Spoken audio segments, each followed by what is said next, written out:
আসতে দেওয়া হবে। শোনেন, আমার থেকে আপনার শেখার আছে, আপনার থেকে আমার শেখার আছে। আপনি অনেক কিছু জানেন যা আমি জানি, আমি অনেক কিছু জানি যা আপনি জানেন না। পরস্পর যদি উদারতার সাথে একে অন্যের সাথে মিশি, বহু কিছু শেখা যাবে। সংকীর্ণত মন মানসিকতা নিয়ে কখনো চলা যাবে না, তাহলে আপনি বহু কিছু জানতে পারবেন না। তা আপনার মসজিদের ইমাম আলহামদুলিল্লাহ এই দিকটা আমি ভালো পেয়েছি। এবার আরেকটু দায়িত্ব তাকে দিয়ে যাই। আজ আমি আমার খুতবায় যতগুলো শব্দ বলেছি, প্রত্যেকটা শব্দের দলিল মেম্বার থেকে না আগানোর পরে যে কোনো লোক চাইবে আমি দেখাই দেবো, কোরআন আয়াত থেকে হাদিস থেকে। দেখাতে না পারলে মাদার উপর যেতে দিবেন, আটকায় রাখবেন। এখানে এইভাবে খুতবা দিতে হবে। খুতবার এ টু জেড প্রত্যেকটা শব্দ চ্যালেঞ্জ সহকারে দলিল সহ দিতে হবে। কেউ যেন বলতে না পারে আপনি এটা কোথা থেকে বললেন, এটা তো কোরআন হাদিসে নাই। এর নাম খুতবা। খুতবা হবে জনগণকে ধর্ম শেখার জন্য, খুতবা হবে মানুষকে ধর্ম বোঝানোর জন্য। নিজেই যদি ধর্ম না বোঝে আরেকজনকে বোঝাবে কি? আপনার এলাকার খবর আমি জানি না, আমার এলাকার খবর আমি জানি।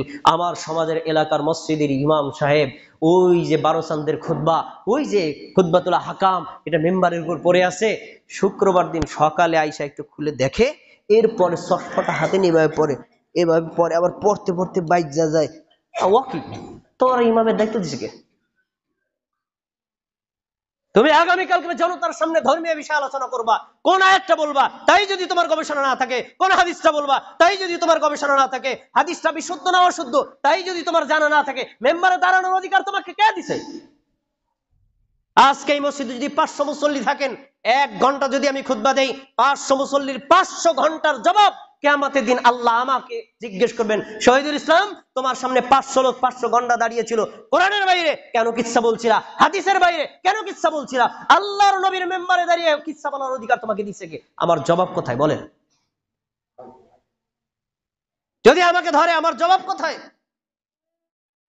কেন এতক্ষণ আপনারা এই 1 ঘন্টা করে আপনাদের কাজ করলে কৃষি কাজ হতো, বাড়ির কাজ হতো, অনেক কাজ আপনারা করতেন। আপনার টাইমটা আমি নিয়ে এসেছি। আমি যদি আল্লাহর কোরআন বলতে না পারি, আমি যদি হাদিস বলতে না পারি, আমি যদি আপনাকে ধর্ম একটা শিক্ষা দিতে না পারি, আমাকে এই মেম্বারের দায়িত্ব নেওয়ার কোনো সুযোগ নেই।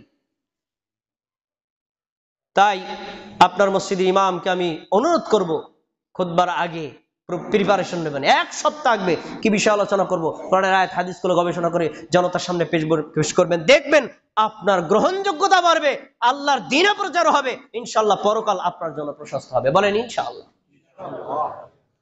সময় কম, লাস্টে একটা পয়েন্ট দিয়ে আলোচনা শেষ করছি ভাই। সেটা হলো